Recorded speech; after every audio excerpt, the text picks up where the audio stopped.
This cordless vacuum mop stands out by handling both hard floors and carpets with dedicated brushes that the machine recognizes automatically, so switching surfaces feels seamless in everyday use.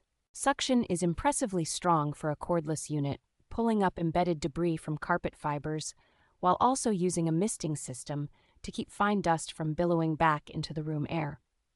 It deals with both wet spills and dry crumbs in one pass, and the self-cutting brush design does a good job of preventing long hair from wrapping and clogging the roller.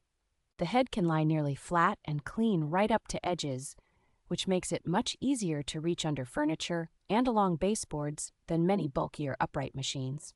After cleaning, the high-temperature self-wash and hot air drying cycle leave the brushes and filters noticeably cleaner and less musty, and the base keeps noise levels relatively low for the power on tap.